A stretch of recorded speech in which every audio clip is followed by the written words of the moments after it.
akan membentangkan tentang biodata Tun Dr. Mahathir. Nama diberi Tun Dr. Mahathir bin Mohamad, lahir pada 10 Julai 1925 di Alor, Kedah. Pasangan beliau bernama Siti Hasmah binti Muhammad Ali.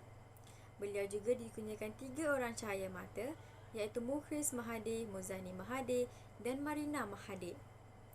Beliau juga telah menuntut pengajian di Universiti Kebangsaan Singapura, Universiti Malaya dan Kolej Sultan Abdul Hamid. Beliau juga telah menyandang jawatan sebagai Interim Prime Minister of Malaysia.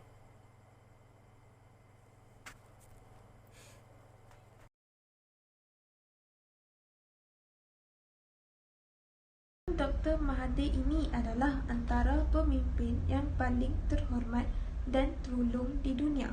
Beliau juga telah banyak membantu membangunkan negara ini dengan kepimpinan beliau. Antara sejarah kepimpinan Tun Dr. Mahathir adalah beliau menulis surat kepada akhbar dan menjalankan kempen-kempen kesedaran melalui poster yang ditampal di merata tempat tentang ancaman Malayan Union ke atas hak orang-orang Melayu. Jadi, pada tahun 1946, Tun Dr. Mahathir menjadi orang Melayu pertama yang mendaftar sebagai ahli UMNO apabila UMNO ditubuhkan untuk mendesak British untuk menghapuskan Malayan Union. Kempen tersebut berjaya dan Malayan Union akhirnya dihapuskan pada tahun 1948 dan digantikan dengan Persekutuan Tanah Melayu. Kemudiannya, pada tahun 1965, Tun Dr. Mahathir dipilih menjadi ahli Majlis Tertinggi UMNO.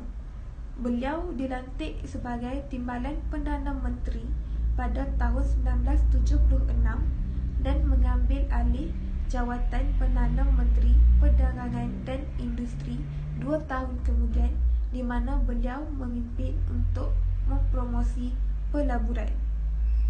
Tun Dr. Mahathir akhirnya menjadi Presiden UMNO dan Perdana Menteri yang keempat pada tahun 1981 selepas Tun Hussein Onn meletak jawatan sebagai Perdana Menteri ketiga kerana kesihatannya.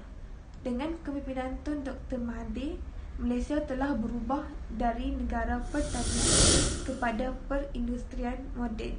Kerana itulah beliau mendapat gelaran Bapa Pemodenan.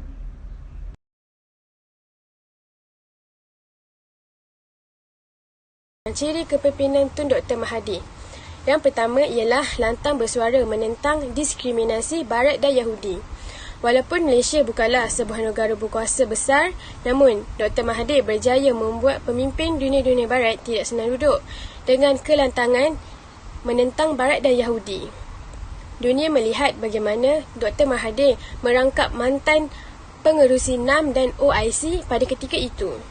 Lantang mengutarakan pandangan dan pendirian menentang dasar berat di sebelah Barat, terutama US, UK dan sekutu-sekutu kuat mereka dalam isu melibatkan diplomasi antarabangsa, isu Palestin dan konflik Asia Barat.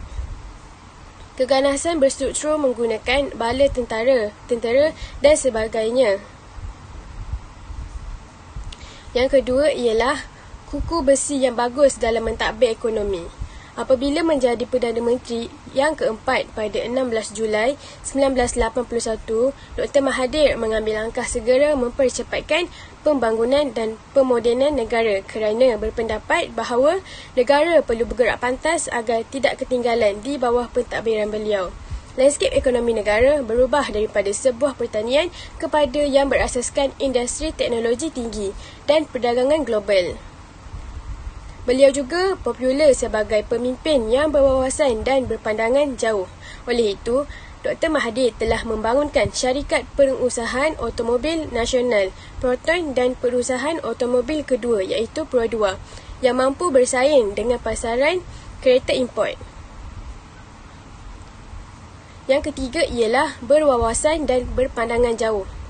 Penswastaan syarikat-syarikat kerajaan seperti Telekom Berhad, Tenaga Nasional Berhad, KTM dan Pos Malaysia yang dilaksanakan oleh Dr. Mahathir bertujuan untuk mengurangkan beban kerajaan pusat, mempercepatkan pengurusan dan menambahkan daya saing.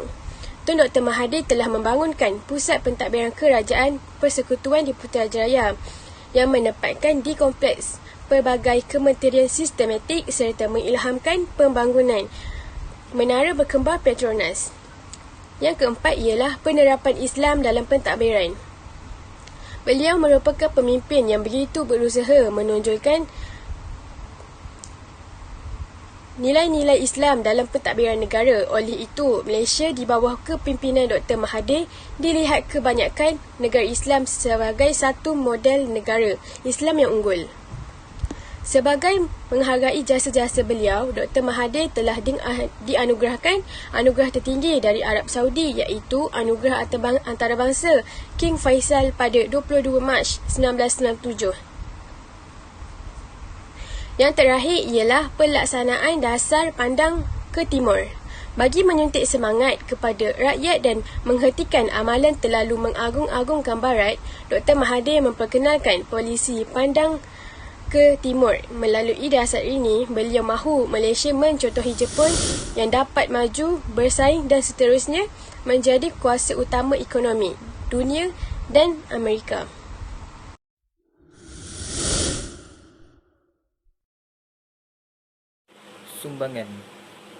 Sumbangan pertama Tun Dr. Mahathir ialah memperkemaskan jentera kerja dengan mengerakkan kempen bersih, cekap, amanah. Dan melalui kempen ini juga untuk menyedarkan rakyat Malaysia, terutama yang bekerja, agar bekerja dengan teliti dan bersih melalui kepimpinan, melalui teladan, nilai tanggungjawab dan juga etika murni. Yang kedua ialah dengan menubuhkan Universiti Islam Antarabangsa dan Bank Islam.